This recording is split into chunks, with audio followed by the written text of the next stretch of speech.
Hello నమస్తే, నేను Ashok. Welcome to reality check. దేశంలో ఒక రాజకీయానికి సంబంధించిన ఒక అంశం ఇప్పుడు పెద్ద ఎత్తున చర్చనీయాంశంగా మారుతుంది. రాయిటర్ అనేటువంటి ఒక సంస్థ, ఒక న్యూస్ ఏజెన్సీ ఇప్పుడు చేసినటువంటి ఒక కథనం కూడా ఇప్పుడు పెద్ద ఎత్తున ఇటు తెలుగు రాజకీయాలకు సంబంధించి అలాగే దేశ రాజకీయాలకు సంబంధించి పెద్ద ఎత్తున విమర్శలకు దారితీస్తుంది. మోదీ వారసుడిగా నారా లోకేష్ చంద్రబాబు నాయుడు అంటూ కూడా ఆ కథనం యొక్క అంశము, దానికి సంబంధించి సారాంశంలో చూస్తూ ఉన్నప్పుడు మోదీ ప్రధానిగా ఉన్నప్పుడే ఆయన పక్కకు తప్పుకొని మళ్ళీ నెక్స్ట్ ఎలక్షన్స్కి సంబంధించిన ప్రధాని క్యాండిడేట్ని అనౌన్స్ చేసే పరిస్థితులు ఉంటాయి. దాంట్లో ప్రధానంగా అమిత్ షా అలాగే దేవేంద్ర ఫడ్నవీస్ తర్వాత చంద్రబాబు నాయుడు, లోకేష్ కూడా ఉన్నారంటూ కూడా ఆ కథనం యొక్క సారాంశంలో ఇప్పుడు పెద్ద ఎత్తున చర్చనీయాంశంగా మారుతుంది. ఇప్పుడు దీనికి సంబంధించి ఎందుకు ఇంత పెద్ద ఎత్తున విమర్శలు వస్తున్నాయి, అసలు లోకేష్ని నేషనల్ లీడర్గా ఎమర్జ్ చేయాల్సినటువంటి అవసరం ఏంటి అంటూ కూడా ఒక పక్క విమర్శలు చూస్తూనే, ఇక మరోపక్క ఆంధ్రప్రదేశ్ రాష్ట్రానికి సంబంధించి ఉప ముఖ్యమంత్రి పవన్ కళ్యాణ్ అటు ప్రభుత్వం మీద డైరెక్ట్గానే అసహనాన్ని వ్యక్తం చూపుతున్నారు. యోగి ఆదిత్యనాథ్ లాంటి పాలన నేను తీసుకురావాలని చెప్పేసి మాట్లాడుతున్నారు, అలాంటి ట్రీట్మెంట్ని నేను ఇవ్వాలంటున్నాను అని చెప్తూ ఉన్నారు. ఒక పక్క జగన్మోహన్ రెడ్డి విమర్శిస్తూనే ప్రభుత్వం మీద ఆయన అక్కసు వెళ్ళగలుగుతున్న పరిస్థితులు కూడా కనిపిస్తున్నాయి. ఏపీ రాజకీయాల గురించి, దేశ రాజకీయాల గురించి ఈరోజు ఇంటర్వ్యూలో మాట్లాడదాం. ఇంటర్వ్యూలో నాతో పాటు పార్టిసిపేట్ చేస్తున్నారు అనలిస్ట్ కేఎస్ ప్రసాద్ గారు. ప్రసాద్ గారు నమస్తే. నమస్తే. సో ముందుగా లోకేష్ గారు మోదీ వారసుడు, ఇది ఒక అంటే చిన్న చితక ఒక వ్యక్తి ఎవరైనా చేస్తే సరే ఓకే, పెద్ద పట్టించుకోరు, కొన్ని ఛానల్స్ చేస్తే అది కానీ ఇది ఒక విదేశాలకు సంబంధించిన ఒక నేషనల్ ఏజెన్సీ దాన్ని ఒక కథనం ప్రశ్నించి వచ్చినప్పుడు దీని వెనక ఏముందంటారు? ఏమో నాకు తెలిసి తెపెల్ల ఛానల్లో పౌడర్ డబ్బా ఛానల్ కానీ పెట్రోల్ బంక్ ఛానల్ నుంచి కానీ ఎవడన్నా రాజీనామా చేసి అక్కడ ఏమైనా జాయిన్ అయ్యేమో. ఎందుకంటే సేమ్ ఎలివేషన్స్ అక్కడికి వెళ్ళినా, రామేశ్వరం వెళ్ళినా, శనీశ్వరం వదలన్నట్టు ఈ దరిద్రం ఇంకా అక్కడికి కూడా రైట్ సంస్థలుగా రాయించేస్తున్నారంటే చిన్న విషయం కాదు. అసలు మామూలుగానే నరేంద్ర మోడీకి వారసుడు లేదంటే ఇవంతే ఆయన ఒక నిండు బ్రహ్మచారి. రెండోది పోయిన రాజకీయాల్లో ఇదంటే మహారాష్ట్రకు చెందిన సూర్య తేజ ఎవరు అతను ఉన్నాడు కుర్రాడు, అతను ఒకరిని పోలుస్తుంటారు యంగ్ అండ్ డైమెన్షన్స్లో. నెక్స్ట్ అమిత్ షా ఒక అతను రెడీగా ఉన్నాడు, గడ్కరీ ఒక అతను రెడీగా ఉన్నాడు, ఒక పక్క ఫడ్నవీస్ రెడీగా ఉన్నాడు, ఇంకో పక్కన ఆయన ఎవరండి మన యోగి ఆదిత్యనాథ్. వీళ్ళందరూ మెయిన్ రేస్లో ఉన్నవాళ్ళు చెప్పాలంటే. అంటే ఇన్ కేస్ ఆయనే ఒక పక్క ఇంకా ఆయనకి ఇప్పటికీ కోరికలు తీరలేదు నరేంద్ర మోడీకి.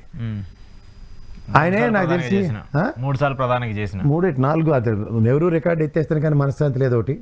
రెండోది నాకు తెలిసి ఆ కరుణానిధి లాగా లాస్ట్ వీల్ చైర్లో కూడా ఆయనే ప్రధానమంత్రి ఉంటాడు నాకు తెలిసి, నాట్ రాంగ్. అంత కోరికలతో ఉన్న మనిషి ఆయన. ఆయన్ని దాటుకొని వీళ్ళు ఏడ వెనకటికి ఒక శాంతి ఉంటుంది, ఎక్కడో అంతలు మా సంతలో కాకలించుకున్నాడని ఏడు చంద్రబాబు నాయుడు, ఏడు లోకేష్, ఏడు తీసుకెళ్ళి వీళ్ళు దేశ రాజకీయాల్లో. అంత ఎన్డీఏ కన్వీనర్గా ఉన్నప్పుడు ఏ గంటకు ఆ గొడుగు పెట్టే ఎన్డీఏ కన్వీనర్ తత్వం ఉన్నప్పుడే ఈయనకు వచ్చిన ఆపర్చునిటీ ఈయన కాదనుకున్నాడు. ఇప్పుడు దేశ రాజకీయాల్లో సమైక్య రాష్ట్రంలో ఒక నెంబర్ ఆఫ్ సీట్స్తో శాసించే అంత ఆంధ్రప్రదేశ్ రాష్ట్రం ఉండేది ఎప్పుడు. ఈవెన్ అంత ఆడ్ సర్కమ్స్టాన్సెస్లో దేశం అంతా కాంగ్రెస్ గెలిచినా తెలుగుదేశం గెలిచిన ఉదంతాలు ఉన్నాయి రామారావు గారి టైంలో. సో అలాంటివి ఇప్పుడు ఏం ప్రస్థానమే లేదు. అంటే ఇక్కడ టగ్ ఆఫ్ వార్ రాజకీయాలు ఆంధ్రప్రదేశ్లో నువ్వా నేను అన్నట్టు ఏదో ఇది సార్ 11కి పరిమితం చేసి ఉండొచ్చు అది వైఎస్ఆర్సీపీని, జగన్మోహన్ రెడ్డిని. రేపు ఎలక్షన్స్లో మామూలుగా ఉండదు వీళ్ళకి. ఏదో అనుకుంటున్నంత సులువు కానే కాదు. ఫస్ట్ థింగ్ ఇంట గెలిచి రచ్చగలవాల. ఇక్కడ పరిస్థితులే ఇంత ఎదుర్కోలేని పరిస్థితిలో మీరు కూటమిగా ఉండి ఓ పక్క తెలియకుండానే తెలుసు పవన్ కళ్యాణ్ మీ మీద డిసెంట్ తెలియజేసేస్తున్నాడు ఇండైరెక్ట్గా. ఆ బీజేపీ వాళ్ళు ఏడు చేస్తున్నారు, వాళ్ళకే తలా తోకలేదు. మూడోది చంద్రబాబు గారు ఒరిజినల్ మొనాటమీ పోయింది. ఇన్ని జరుగుతున్న దగ్గర మీరు ఆడ తీసుకెళ్లి జాతీయ రాజకీయాలతో ముడి పెడతారు. తప్పేముంది? టీడీపీ చేయకూడదు జాతీయ రాజకీయాలని? ఏంది టీడీపీ చేయకూడదు జాతీయ రాజకీయాలని? జాతీయ రాజకీయాలు చేయాలంటే నిలకడ కావాలి కదండి. తెలంగాణలో నచ్చితే కాంగ్రెస్, దేశంలో నచ్చితే మోడీ, లేకపోతే చంద్రబాబు బీజేపీ, ఇలాంటి డబుల్ స్టాండర్డ్స్, ట్రిపుల్ స్టాండర్డ్స్ ఉండకూడదు కదా. ఒక కంటిన్యూటీ అన్నది ఎన్డీఏ కూటమిలో అన్న దగ్గర ఉదాహరణకి అనుకుంటే సస్టైనిటీ ఉండాలి కదా. గెలిపోవడం వాళ్ళకి అత్యధికంగా గెలిస్తే వాళ్ళగా, గెలవపోతే వాళ్ళగా, వీళ్ళకి నచ్చితే వాళ్ళగా, నచ్చకపోతే వాళ్ళగా అన్నది ఎన్డీఏ కన్సిస్టెంట్ గా అదే విధానాలతో 3 టర్ములు బట్టి ఉంది. మధ్యలో ఒక టర్మ్ నచ్చక బయటకు వచ్చిన వాళ్ళు వీళ్ళే కదా. సో ఎన్డీఏ విధానాలు కన్సిస్టెంటే, వీళ్ళ విధానాలు కన్సిస్టెంట్ కాదన్న విషయం ఎందుకు గ్రహించరు? ఓకే. సో ఇది ఒక పొలిటికల్ సైజ్లో లేదంటే ఒక పబ్లిసిటీ స్టంట్గా చూడాలి. ఇది అబ్సల్యూట్లీ పబ్లిసిటీ స్టంట్, ఎలివేషన్స్ అంటారు దీన్ని. నేషనల్ లెవెల్లో ఇప్పుడు చూడండి, ఒకప్పుడు ఎన్డీఏ కన్వీనర్గా చంద్రబాబు నాయుడు గారు దేశ రాజకీయాలు చక్రాలు తిప్పి ఇప్పుడు ఇంకా కొంచెం బొంగరాలు తాడు చుట్టుకుంటున్నారు.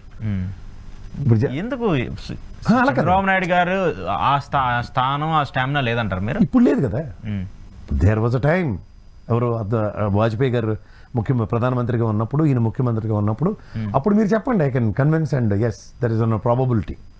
అంటే ఎన్డీఏ రాజకీయాల్లో ఒక ప్రధానమంత్రి రేసులో చంద్రబాబు గారు కూడా ఉన్నారు అన్నది అంటే ఆ టైంకి టెన్యూర్కి అది జస్టిఫైడ్ యాప్ట్. ఓకే. ఇప్పుడు ఏంటి సార్ అది? ఇప్పుడు బీజేపీలో అసలు ఎలా ఉన్నది? బీజేపీతో కంపేర్ చేస్తే కంపారిజన్ కాదు, టాల్ పర్సనాలిటీ. ఆ రోజుల్లో ఓన్లీ 2 స్థానాలకు పరిమితమైన బీజేపీలో ఒక వాజ్పేయి గారు, అద్వానీ గారు తప్ప ఇంకేరు లేరు. అంటే మురళీ మనోహర్ జోషి వీళ్ళందరూ పేర్లు లేను చెప్పగలను లిస్టు. బట్ ఆ లెవెల్లో పొలిటిసైజ్ చేసి ఒక క్రియేట్ చేసే వాళ్ళు లేరు. రేవని కాదు, దేశంలో ఒక బీజేపీ పార్టీకి ఫ్రంట్ ఎండింగ్ వారియర్స్ నిలబడే అంత స్టామినా ఇప్పుడు ఉన్న వాళ్ళందరికీ ఉంది. ఇప్పుడు యోగి ఆదిత్యనాథ్ పర్లగా ఆయన 2-3 టైమ్స్ బట్టి ఎప్పుడైతే చీఫ్ మినిస్టర్ టెన్యూర్ని ఒకసారి ఎంపీగా ఆయన ప్రస్థానం చేసిన దగ్గర నుంచి ఆయనలో ఒక డిఫరెంట్ సిండ్రోమ్ అడాప్ట్ అయ్యి పనిచేస్తున్న విధానం చూడండి. అంటే లీడింగ్ పొలిటీషియన్స్ చెప్తున్నా, ఇదే అక్కడ ఇప్పుడు పాలు పొంగినట్టు 3 సార్లు పొంగిన తర్వాత ఇంకా ఆవిరైపోయి ఇష్టం అన్నట్టుంది ఇప్పుడు చంద్రబాబు గారి రాజకీయం. నేను అదే చెప్తున్నాను, అగ్రెసివ్ నోట్లో ఉన్నప్పుడు మీరు అన్నట్టు వారసత్వ రాజకీయాలు లేకపోతే దేశ రాజకీయాలకి ప్రాంతీయ పార్టీల ముఖ చిత్రాలు మార్చిన ఉదంతంలో తెలుగుదేశం పార్టీ రోల్ ప్లే చేస్తుందని చెప్పండి, ఇట్స్ అన్ యాప్ట్. ఓకే, ఇప్పుడు దీంట్లో మళ్ళీ ఈ ఎలివేషన్స్ తోడు పిల్లికి ఎలక సాక్ష్యం లాగా చంద్రబాబు గారితో పాటు లోకేష్ అన్న పదం యాడ్ చేస్తున్నారు చూడండి. It is absolutely ridiculous. ఎందుకంటే ఇతనికి క్షేత్రస్థాయిలోనే పొట్టు ఇంకా సాధించుకోవడానికి కింద మీద పడుతున్నాడు. చంద్రబాబు గారి సక్సెస్ రేషియో ఏంటంటే రామారావు గారి దగ్గర నుంచి పార్టీ టేక్ ఓవర్ చేసిన దగ్గర నుంచి ఆయనతో పాటు ఒక 50-60 మంది నిలకడగా ఆయనకి ఎమ్మెల్యేలు ఆయనతో పాటు సపోర్ట్ చేస్తూ ఉండేవారు. ఇప్పుడు వీళ్ళే 80-90 మంది లోకేష్ గారి టీం అని పేరుకి చెప్పినా నెక్స్ట్ టైం వాళ్ళు గెలవడానికి అవకాశమే లేని సిచ్యువేషన్స్ లో స్ట్రైవ్ అవుతున్నారు ఇప్పుడు. సో మీకు పొలిటికల్ ఏరాలో నిలదొక్కునే పరిస్థితి ఎక్కడ ఉంటుంది? బట్ సెంట్రల్ గవర్నమెంట్ చూసుకున్నా లేదంటే బీజేపీ సైడ్ నుంచి చూసుకున్నా కూడా హై ప్రియారిటీ లోకేష్కి ఇస్తున్నట్టు కనిపించట్లేదా? ఎక్కడండి ఇప్పుడు వాళ్ళకి కంటిన్యూస్ అపాయింట్మెంట్స్ ఇస్తున్నారు, కేంద్ర మంత్రులతో మీట్ అవుతున్నాడు అమిత్ షాని. మిగిలిన వాళ్ళకి ఇంగ్లీష్ రాదు, హిందీ రాదు, లేదా ఇంగ్లీష్ మొక్కలు మాట్లాడతారు కాబట్టి పట్టుకెళ్తున్నారు, అంతకని ఇంకేముంది? ఏంటి సార్, ఒక ప్రధాన అపాయింట్మెంట్ లేదంటే ఒక హోంమంత్రి అపాయింట్మెంట్ ఇవ్వటము ఇంగ్లీష్ మాట్లాడడం అంత ఈజీ కాదు కదా. అలా కాదండి, నేను అంటుంది విద్యాశాఖ మంత్రికి ఏం పని అండి సార్? డెఫినెట్ గా అంటే మీరు నేను ఒకటి చెప్తున్నాను అండి, ఒక పక్కే మీరు ఆ ఛానల్ చూసి నేను ఇప్పుడు ఎలివేషన్ ప్రాస్పెక్ట్ లో ఒకటి చెప్తాను. అచ్చెన్నాయుడు గారిని పంపిస్తే ఏం ఆడుతాడు? మరి రామ్మోహన్ రెడ్డి గారు అక్కడ ట్రాన్స్లేటర్కి వెళ్ళాలి, వీళ్ళు వాళ్ళ నంబర్ కదా. Okay, so he will speak కాబట్టి డైరెక్ట్ గా ఏదైనా కాంటాక్ట్ ఉంటుంది, మాట్లాడవచ్చు, చెప్పి తీసుకురావచ్చు. అందట్టు కూడా ఇక్కడ ఒక మెయిన్ చంద్రబాబు నాయుడు గారి కొడుకుగా ఒక పార్టీ లీడ్ చేసేటువంటి ఒక ఆ యాంగిలే తప్ప అక్కడ వీళ్ళకి సోల్ ప్రొపరేటర్షిప్ అంటారు. ఓకే, సో మిగతా ఎన్నున్నా గారు అబ్బాయి ఏదైనా సినిమా ఫీల్డ్ ఉంటారు చూడండి, స్టూడియోలో రామారెడ్డి గారి స్టూడియో వీళ్ళందరికీ వాళ్ళెవరికి లాస్ట్ బాబు అని బెటర్, చిన్నబాబు పిలుచుకునే తత్వం అని పిలుచుకునే తత్వం కాదు, ఇంట్లో పాలేరు వ్యవస్థ అలవాటు చేసుకుంటారు చూడండి బాబు గారు అని, అదే వ్యవస్థ. సో ఏదైనా సరే ఇప్పుడు కానీ ఇది ఏదైతే ఈ సంస్థ చెప్పినా ఇంకోళ్ళు చెప్పినా కూడా ఆల్రెడీ మెయిన్ పిల్లర్స్ ఉన్నారు, వీళ్ళందరికీ అంత అవకాశం లేదంటారు మీరు? ప్రసక్తే లేదు. ఇప్పుడు సే ఫర్ ఇన్స్టెంట్ ఒక బీజేపీ పరంగా చూద్దాం. ఉదాహరణకి ఆంధ్రప్రదేశ్లో బీజేపీ పార్టీ కంటిన్యూస్గా ఎన్డీఏ కూటమిలో ఉంటూ లేదంటే అలైని పనిచేస్తుంది అనుకోండి, గతంలో శివసేన లేదంటే ఇప్పుడు మడతెట్టేసిన శివసేన, 2 శివసేనలు కదా. సో ఒరిజినల్ గా మడతెట్టేసిన శివసేన నుంచి అన్న ప్రాస్పరిటీ లేదా ప్రాబిలిటీ ఉందనుకోండి వాళ్ళ లోకేష్ గారికి, ఇదేమైనా కుట్రరా తెలుగుదేశం మడతెట్టేసే కార్యక్రమం? ఏటా అంత ఈజీగా చెప్పండి. శివసేన మడతెట్టారా లేదా? డెఫినెట్ గా. మరి తెలుగుదేశం కూడా మడతెట్టేస్తారేమో, లేదంటే ఇక లోకేష్కి ఎలివేషన్స్ ఎందుకు వస్తున్నాయి? మడతెట్టేసిన తర్వాత కూడా మళ్ళీ ఉప ముఖ్యమంత్రి దైద్యమే. ఇప్పుడు అక్కడ ఆయనకి ఏమైంది? షిండే రాజకీయానికి ముఖ్యమంత్రి ప్రస్థానంతో పార్టీ మడతెట్టినప్పుడు నువ్వే కావాలి ఈ పాట, తర్వాత మడతెట్టేసిన తర్వాత నువ్వు అక్కర్లేదు పాట, వాళ్ళకి ఇండిపెండెంట్గా వచ్చిన తర్వాత. నీకు అర్థమవుతుందా? సో ఇక్కడ కత్తికి 2 పక్కల పదం ఉన్నది బీజేపీకే. అవును, డెఫినెట్ గా వీళ్ళు కత్తి పిడే ఇల్లు. అది లోకేష్ అయినా ఇటు పవన్ కళ్యాణ్ అయినా వీళ్ళిద్దరిని యూజ్ చేసుకోవడానికి బీజేపీ చాలా స్టాండర్డ్. పవన్ కళ్యాణ్ యూసేజ్ గురించి టైం వేస్ట్ చేయకండి సార్, అది అసలు ప్రస్థానం లేని సిచ్యువేషన్. మీకు పరాణ జీవులు అని కొన్ని ఉంటాయి, పరాణ జీవులు అంటే పారాసైట్స్ ఇంగ్లీష్లో. ఇవి ఏంటంటే దేని మీద పడి బతకడమే తప్ప ఇండిపెండెంట్ ఎంటిటీ లేని వాళ్ళు. ఎందుకు సార్? నేను క్లియర్గా చెప్తున్నాను సార్, మీకు ఒక విషయం నేను సింపుల్గా చెప్తా, మీకు కంపారిజన్ ఇస్తాను. ఇప్పుడు జడా శ్రవణ్ గారు ఉన్నారు, ఆయనతో పార్టీ ఉంది. ఐ విల్ టాక్ టాపిక్ చెప్పండి. యూ విల్ టాక్ కాదు, మీకు కంపారిజన్ చెప్తా. గతంలో తపేలా ఛానల్లో కూర్చునేవాడు, ఎవరిని కన్సిస్టెంట్గా ప్రశ్నించేవాడు, ఎవరిని కన్సిస్టెంట్గా ప్రశ్నించేవాడు? Opposition party, ruling party. ఆ టైంలో జగన్మోహన్ రెడ్డి, ఇప్పుడు అపోజిషన్. ఇప్పుడు ఆయన మళ్ళీ ఇంకో పార్టీ పెట్టుకున్నాడు, కన్సిస్టెంట్గా ఆయన అపోజ్ చేస్తుంది ఎవరిని?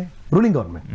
ఒక పార్టీ నియమాలు, కానీ ఇది పవన్ కళ్యాణ్కి వచ్చారు కల్లా పార్టీ ప్రశ్నించడానికి పెట్టి కూడా ఎవరి చెంతన శాంత తీరుతావో వాళ్ళని పొగుడుకుంటూనే ఉంటాం. The primary motive of a respectable party ఏంటి? రూలింగ్ గవర్నమెంట్ ఎండగట్టడమే. డెఫినెట్గా అపోజిషన్స్లో ఎక్కువ ఇంకా రెస్పాన్సిబిలిటీ ఉంటుంది వాటికి. నేను అపోజిషన్ రోలే ప్లే చేయడానికి సుముఖంగా లేను. ఇప్పుడు ఉదాహరణకి ఈ సర్కమ్స్టాన్సెస్లో ఆయనకి 21 గెలిచారు పవన్ కళ్యాణ్ అనుకుందాం, డెఫినెట్గా వైటల్ రోల్ ప్లే చేసి ఉంది కదా సార్ అపోజిషన్ కింద. ఒకవేళ అపోజిషన్లో ఉంటే అపోజిషన్గా ఉండుంటే 21 స్థానాల ప్రస్థానంలో ట్రాక్ రికార్డ్ ఎలా ఉందను? అరే ఒక మొదటిసారి 0, రెండోసారి 1 గెలిచిన వాళ్ళు వెళ్ళిపోయాడు, రెండోసారి 21 స్ట్రాంగెస్ట్ అపోజిషన్గా ఉన్నాడు. ఇవాళ ఎదుగుదలకి మార్గం కదా. బట్ ఆ 21 వచ్చిందే టీడీపీ సపోర్ట్తో కదా. అందుకే పారాసైట్ అన్నాను. పరాణజీవి పారాసైట్ అని అనడానికి కారణం ఏంటంటే when is depending is politics and somebody else, స్వతంత్ర ప్రతిపత్తి లేదు.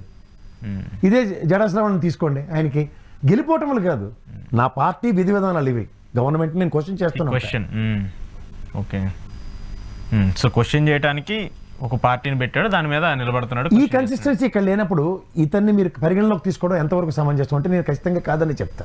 Wear it comes to Lokesh అంటే తెలుగుదేశానికి ఆబ్లిగేషన్, తెలుగుదేశానికి ఆబ్లిగేషన్ ఫ్రంట్ లో ఎంతవరకు అన్న దగ్గర ఆబ్లిగేషన్ చంద్రబాబు నాయుడు గారికి తెలుగుదేశం తీసుకుంటే సస్టైనిటీ, ఇదే లోకేష్కి తీసుకుంటే సస్టైనిటీ అనేది పెద్ద ప్రశ్న. ఎందుకంటే తెలుగుదేశం ఆ రోజు రామారావు గారితో ప్రస్తావన స్టార్ట్ అయినా అతిరథ మహారాజులందరూ చంద్రబాబు గారి పక్కన ఉన్నారు. ఇవాళ పెద్దవాళ్ళు ఎక్కడ ఉన్నారు? అంటే మెయిన్ పిల్లర్స్ అనే టీడీపీకి సపోర్ట్ పిల్లర్స్ అని నేను అంటే కొంతమంది వ్యక్తులు ఎవరైనా సరే రామారావు గారి టెన్యూర్ లో చాలా మందికి రాజకీయ అరంగేట్రాలు చేయించారు. ఎర్రనాయుడు గారు కానీ, అశోక్ గజపతిరాజు గారు కానీ, you name so many people, Ayyanna Patrudu, ఇలాంటి వాళ్ళు ఎవరైనా మీరు తీసుకోండి. వాళ్ళ ప్రస్థానంలో ఎదుగుదల పార్లగా ఒక స్థాయి పెంచుకున్నారు. ఆ స్థాయి పెంచుకున్న వాళ్ళు ఇవాళ లోకేష్ గారి టీంలో ఎవరున్నారు? ఇప్పుడు కొత్తగా వచ్చిన వాళ్ళు తప్ప సీనియర్ కొత్తగా వచ్చిన వాళ్ళ ప్రస్థానంతో మీరు ఫ్యూచరిస్టిక్ ప్లాన్స్ అన్నవి క్వైట్ ఇంపాసిబుల్.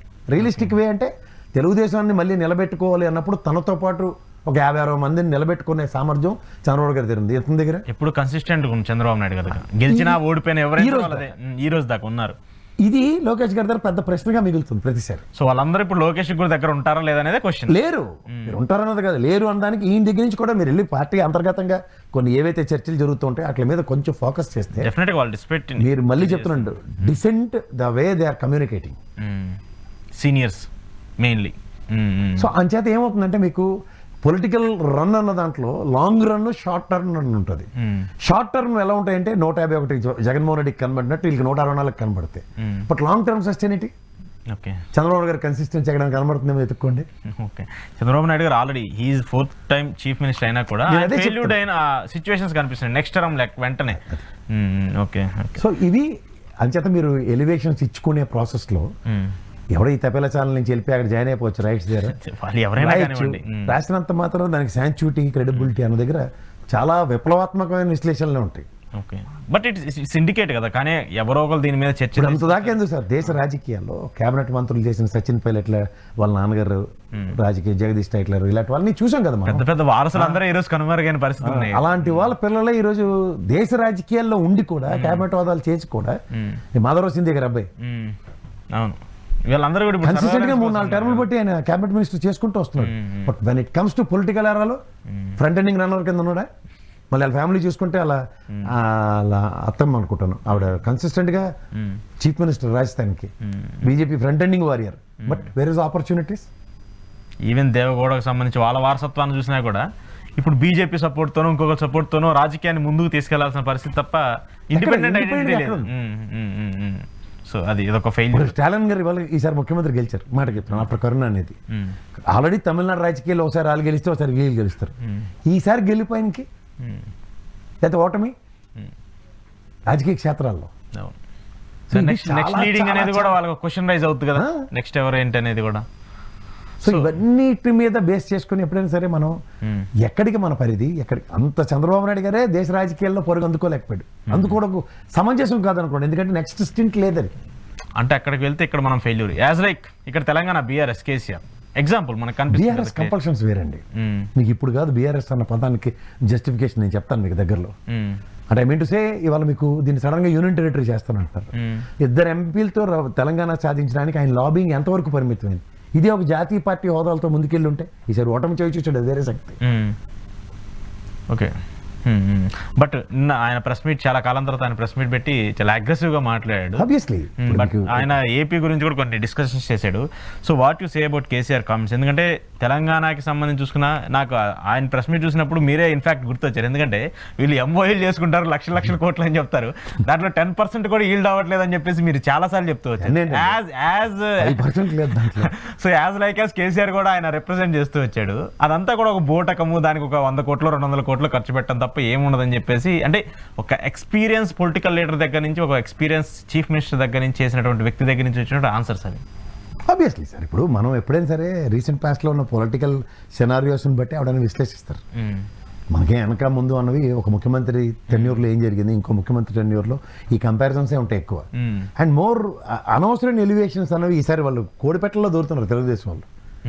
పెద్దానికి మీరు ఊతద్దం పెట్టి చూడడం స్టార్ట్ చేశారు అనుకోండి, దాంట్లో 2 ఉంటాయి. ఇప్పుడు జర్నలిజం చేసినవాడు ఇన్వెస్టిగేటివ్ జర్నలిజంలో భూతద్దం పెట్టి చూడడం వేరు, ఈ ఎలివేషన్స్ కోసం పెద్ద పెద్ద అక్షరాలతో రాయడం వేరు. అన్నింటికి తేడా తెలుసుకోకపోతే నువ్వు పెద్ద అక్షరం రాసినా చిన్న అక్షరం రాసినా ఇన్వెస్టిగేటివ్ జర్నలిజంలో ప్రతిదీ బయటపడుతుంది. What is true, what is false అనేది అర్థమైపోతుంది కదా, అర్థమవుతుంది కదా. దాని మీదే విశ్లేషణలు ఉంటున్నాయి చాలా మంది. సో ఇవాళ కేసీఆర్ గారు మాట్లాడారు, లేకపోతే చంద్రబాబు గారు ఒరిజినల్ మొనాటమీని బ్రేక్ చేసుకున్నాడు, ఇవన్నీ ప్రజలు గ్రహించేశారు. ఇప్పుడు ఒకదంపుడు ఉపన్యాసాలతో ప్రతిరోజు ఇప్పుడు నిన్న చూడండి ఆయన శంకుస్థాపన రైలు కాగ్నిజెంట్కి అవన్నీ వైజాగ్లో ఎన్నేసి వచ్చాడు. అది మహబూబ్నగర్ పరిసర ప్రాంతాల్లో ఆయన వేసిన శంకుస్థాపన రైలుని తృణప్రాయంగా తీసి పడేసాడు. అప్పుడు so this is quite phenomenal, quite common అన్న దాంట్లో దగ్గర ఎస్టాబ్లిష్ అయింది అనుకోండి, అది ప్రజల్లోకి పెనట్రేట్ అయ్యాడు అంతసేపు అవుద్ది. అందుకే certain things has to come from horse mouth అని నాటోడో లేకపోతే మీలాటోడు విశ్లేషణలు చేసి జర్నలిజం విలువలు అని చెప్పి మీరు ఆర్టికల్స్ రాస్తే కాదు, దానికి అథెంటికేట్గా కేసీఆర్ గారు లెటర్లు చెప్తే దానికి ఒరిజినల్ వ్యాలిడిటీస్ రెన్యూవల్ అవుతాయి.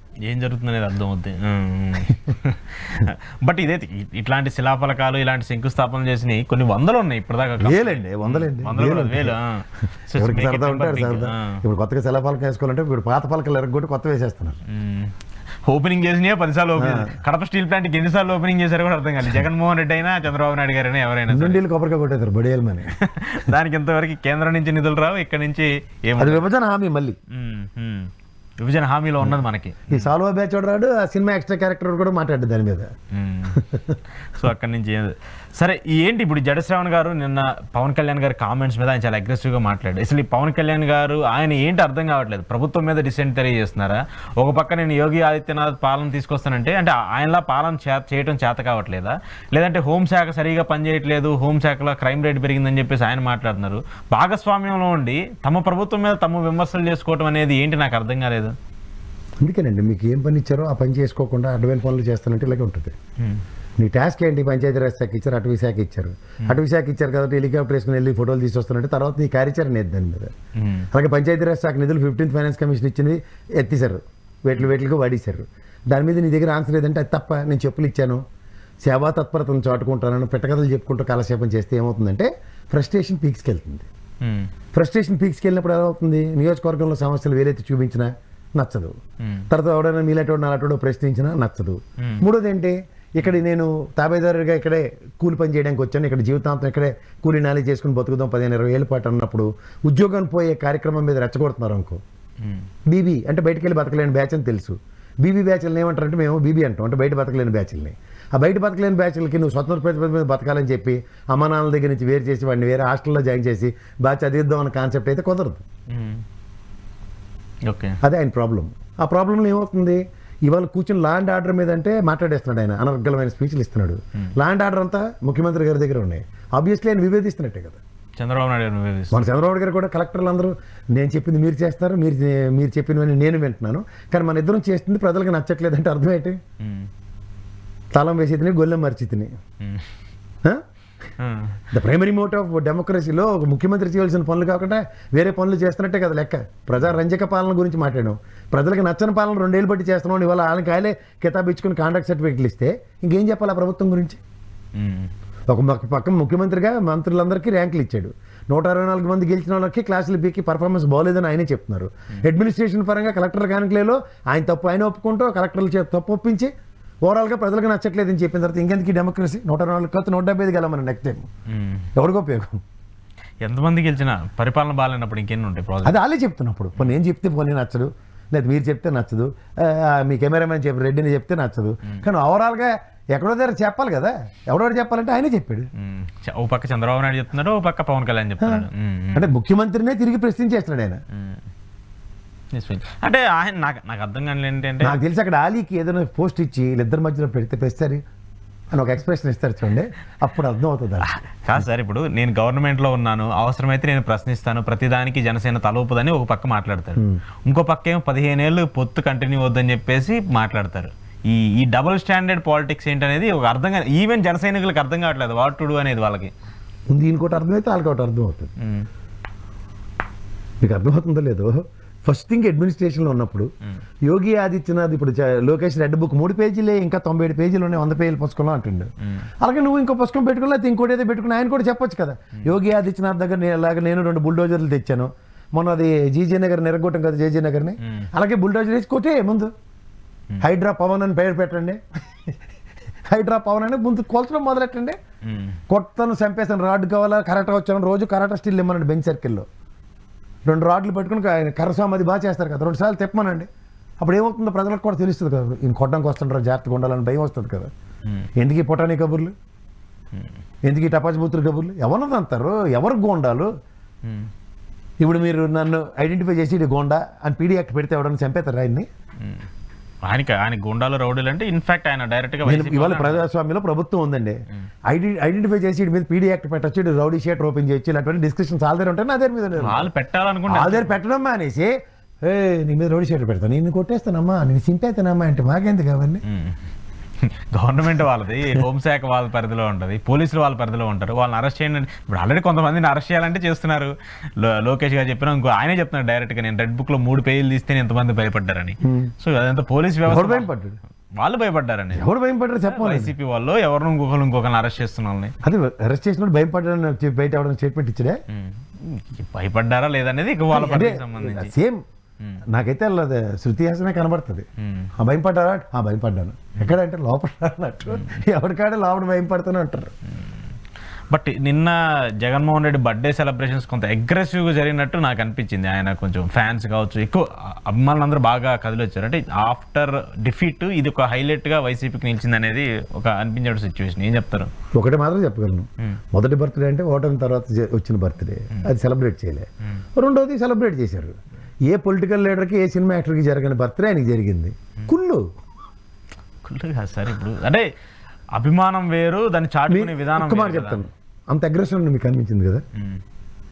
జగన్మోహన్ రెడ్డి గారిలో ఎక్కడైనా ఒక అగ్రెసివ్ నోట్లో ఎక్కడైనా మాట్లాడడం జరుగుతుందా? వీళ్ళు చచ్చిపోతున్నారు, రప్ప అనేసాడు అని ఆయన అనలే కదా. తెలుగుదేశం వాడు ఫ్లెక్సీ పెట్టాడు, దాన్ని వీళ్ళు పీక్కుని చచ్చిపోతున్నారు, ఆయన అన్నాడా? ఆయనే మాట్లాడలేదు. ఇప్పుడు దానికి అంతమంది రోడ్ల మీదకి వచ్చారు, అంతమంది జనప్రపంచం చూస్తున్నావు, లేకపోతే ఇలా పొట్టేళ్ళు నరికారు, లేకపోతే మేకలు నరికి ఆ రక్తాన్ని ఆయన బొమ్మ మీద వేశారు, పాల ప్యాకెట్లు పిండారు, ఇవన్నీ బాగానే ఉన్నాయి కదా. బాగున్నాయి రెండు మాట్లాడదాం. బాగోలేవు అన్న దగ్గర ఎవడైనా సరే గంగమ్మ జాతరలో వచ్చి దాంట్లో ఇంకా మరి సినిమా డైలాగ్ అనుకుందాం, పొట్టేళ్ళు ఇవి ఉండవరా, నెక్స్ట్ మనుషుల్ని వేసేస్తున్నాడు అని అన్నాడా? అనడం అనలేదా? లేదు. కానీ ఇంటర్ప్రిటేషన్స్ అంటే ఇప్పుడు మీరు ప్రభుత్వం ఉంది, గంగమ్మ జాతరని వాళ్ళ నుంచి నిషేధిస్తున్నాం, జంతు బలు లేవని చెప్పి పోలీస్ పికెట్ అట్టండి, దీని మీద ప్రభావితం అవ్వాలి కదా మీరు. అదొక ఆచారం, అదొక పద్ధతి, దానికి ఎప్పుడు ఎన్నో జంతు బలు లేవని ఎక్కడైనా చెప్పమని అడిపోయి నిషేధించాం. రాష్ట్రంలో జంతు బలు ఉండవు, మన గుజరాత్ తరహాలో ఇక్కడ మేక మాంసాలు, పొట్టేల మాంసాలు దొరకవు, కోళ్ళు కూడా తినకూడదని గజెట్ ఇమ్మనండి. కాదు, నాకు తెలియక అడుగుతా సార్, ఇవి ఏవి ఒక సినిమా డైలాగులను పట్టుకుని, సినిమా డైలాగులకి ఎంతమంది భయం పడిపోతుంటే. ఈవెన్ ఇట్ ఫాలోస్, టీడీపీ కూడా ఫాలో అయింది. గతంలో కూడా జగన్మోహన్ రెడ్డి అధికారంలో ఉన్నప్పుడు టీడీపీ ఇదే మాటలు మాట్లాడింది. చంద్రబాబు నాయుడు గారు ఎవరు కాదండి, నిన్న లోకేష్ గారు ఏం మాట్లాడారు? నిన్న ఆయన ఇప్పుడు హోదా కలిగిన మంత్రి కదా, క్యాబినెట్ మంత్రి, మాజీ ముఖ్యమంత్రిని ఏమని పిలిచాడండి ఆయన? సైకో అంటాడా? 53 రోజులు జైల్లో పెట్టి 53 రోజులు చంద్రబాబు గారి కెరీర్లో ఎవరూ చేయలేని పని అతను చేసాడు. చంద్రబాబు గారు లాంటి మీకు ఎవడిచ్చాడో ఆ లోదరాన్ని తీసుకొచ్చి నెత్తికి పెట్టిన పాపానికి ఏమీ చేసినా చేయకపోయినా మొత్తం చంద్రబాబు గారిని అయితే 53 రోజులు కూర్చోబెట్టగలిగారు. ఇది ట్రాక్ రికార్డు. అంటే చంద్రబాబు నాయుడు గారు కూడా తప్పు చేశారు అనేది ఒకటి వచ్చేసింది. అది ఈ మీకులాగే వాళ్ళకి తప్పేల ఛానల్ ఉంటే ఇప్పటికి ఏమైందో దెమ్మ తిరిగి బొమ్మ కనబడి ఉంది, మీరు సమాధానాలు చెప్పుకోలేక. ఇప్పుడు మీరు ఎలివేషన్స్ ప్రతిదానికి మీరు ఇచ్చుకునే దగ్గర మీరు ఇచ్చిన ఎలివేషన్స్ మీరు ఏమని చెప్పుకోగలరు చెప్పండి? నాకు అదే అనిపిస్తుంది, వీళ్ళు చేసిన ప్రతి కామెంట్కి కూడా తెలియకుండానే వీళ్ళు ఒక డైనమాలో పడిపోతున్నారు అనేది అనిపిస్తుంది. ఆబ్వియస్లీ నిజం నిలకడమే తెలిసిపోతుంది. జగన్మోహన్ రెడ్డి అదే చేస్తున్నారు సార్. ఇప్పుడు మీరు రామాయణం చదివి ఉంటారు, అగ్నిపునీతే బయటకు వచ్చింది సీతమ్మ వారు. జగన్మోహన్ రెడ్డిని కూడా వీళ్ళు అగ్నిపునీతిలో బయటకు తెస్తున్నారు. ప్రతి ఇష్యూలో చూసుకోవాలంటే వీళ్ళు తెంగరతనం అంటారు దాన్ని. చిన్నపిల్లల రాజకీయాలు ఎలాగే ఉంటాయి. వివేక కేసు ఉంది, వివేక జగన్ మీరు ఏదైనా అవసరం లేదని తీసుకోండి. చెప్పేసి మీరు మొదటి నుంచి చెప్తున్నారు, రంగుల కాడి నుంచి మొదలెట్టారు వీళ్ళు పెట్టకథలు. కోడిపెట్టల అసెంబ్లీ వేదికగానే దొరికారు. కోడిని బొట్ట మోస్తారు చూడండి, అలా పవన్ కళ్యాణ్ బొట్ట మోసారు ఆ రోజు. అక్కడి నుంచి అబ్బా ఊరు నేను కొట్టేతను రే తప్ప ఇంకోటి మాట్లాడి మా పవన్ కళ్యాణ్. ఏంది ఇదేమైనా కాటా కుస్తీ పోటీలే? WWF అనుకోండి రేట్ సార్. ఇండియా నుంచి పవన్ కళ్యాణ్ గారు సెలెక్ట్ అయ్యారు, పాకిస్తాన్ నుంచి జగన్మోహన్ రెడ్డి సెలెక్ట్ అయ్యాడు, లోకేష్ గారు ఏమో శ్రీలంక నుంచి వచ్చారు. వీళ్ళు ముగ్గురు కలిపి కాటా కుస్తీ పోటీలు ఏమైనా పెడతారేంటి? ఎందుకు ఉంటుంది సార్ మరి ఉన్నప్పుడు ఆ డైలాగులు ఎందుకు? ఆయన కర్ర నోట్లో ఏదో మాట్లాడారు. ఏందండి అగ్రెసివ్ అండి? వెనకేసుకొస్తారేంటి? అగ్రెసివ్ నోట్లో ఉండడానికి ఓడిపోయి కూర్చున్న పార్టీ కాదు కదా. ఓడిపోయి కూర్చోడానికి ఏ పనులు ఫ్రస్ట్రేట్ అయ్యి 2 నిమిషాలకు ఒకసారి వచ్చి బయటకు పెట్టి మాట్లాడారంటే అర్థం ఉంటుంది. గెలిచి కూర్చోబెట్టిన తర్వాత కూడా ఏడు చేయాలి తెలియక ఎంతసేపు జగన్మోహన్ రెడ్డిని పొడి చేస్తాను, జగన్మోహన్ రెడ్డి అంతు చూసేస్తాను, నేను తలుచుకుంటే భూస్థాపితం చేసాం. భూస్థాపితం చేసావు? 11 స్థానాలతో ఆయన గెలిచే ఉన్నాడు. 11 స్థానాలకి అసెంబ్లీ రాకపోతే ఇంత గడగలాడి చేస్తున్నారు. ఇక అసెంబ్లీ వచ్చే పరిస్థితులు ఆయన లేదు, వీళ్ళు స్పెషల్ ఎందుకు రారండి? 60 రోజుల్లో రోజు వస్తే సరిపోద్ది. రేపు బడ్జెట్ సమావేశాలకు వస్తారు, మొదటి రోజు కాగితాలు తీసి మొఖాన్ని వేసిపోతాడు. ఏముంది కేంద్ర దిక్కుమాల బడ్జెట్ మీరు చెప్పిన నిజాలు అబద్ధాలను ఒక గొల్లు ఎట్టుకున్నట్టు చాలు. అది తప్ప అక్కడ వచ్చి నిలబడి ఏడు మాట టైం ఇంకా నిజంగా చెప్పాలంటే నెత్తిని పాలు పోతుండే వీళ్ళు చెప్పి అబద్ధాలు కంటిన్యూ అయిపోంటారు మీకు మీరని. ఆ లోపల ఉన్న కోన రవికుమార్ గారికి, రమణమూర్తి గారికి, మిగిలిన 10-25 మంది ఎమ్మెల్యేలు నిలదీసి అడుగుతున్నారు నియోజకవర్గాల మీద. వాళ్ళకే సమాలు చెక్కలేక సస్తాను రిల్లే అసెంబ్లీ సమావేశాలు ఎట్టి. ఈ పడిదానికి జగన్మోహన్ రెడ్డి కూడా తెచ్చి ఎవడో తలంటించుకుంటారండి, నాకు అర్థం కాదు. మళ్ళీ రోడ్లు వేయండి, అవి వేయండి, బ్రిడ్జ్ కట్టిన పాపం మీరే చెప్తున్నారు. పాపం కాదు సార్, ఎమ్మెల్యేలు వాళ్ళు డైరెక్ట్గా అసెంబ్లీలో అడుగుతున్నారు. నేను డైరెక్ట్గా మంత్రి దగ్గరికి వెళ్ళాను, లెటర్ ఇచ్చి 10 రోజులు అవుతుంది, ఇంతవరకు నాకు రోడ్ శాంక్షన్ అవ్వలేదు. ఇట్లాంటివన్నీ వాళ్ళ దగ్గర నుంచే వస్తున్నాయి. నీ చక్కకుండా వెళ్ళి పవన్ జగన్మోహన్ రెడ్డి రావాలి, జగన్మోహన్ రెడ్డి వస్తే నేను ర్యాగింగ్ చేసేస్తాను అని ఉత్సాహం పడిపోయిన వాళ్ళకి ఎవడైతే చెప్పలేడు. ఓకే సరే చూద్దాం దీనికి సంబంధించిన పరిణామాలు ఎలా ఉంటాయి ఏంటనేది. థ్యాంక్ యూ ప్రసాద్ గారు, థ్యాంక్ యూ వెరీ మచ్. ఇది కేఎస్ ప్రసాద్ గారు ఈరోజు ఎక్స్క్లూజివ్ రియాలిటీ చెక్. చూస్తూనే ఉండండి ఇహా టీవీ.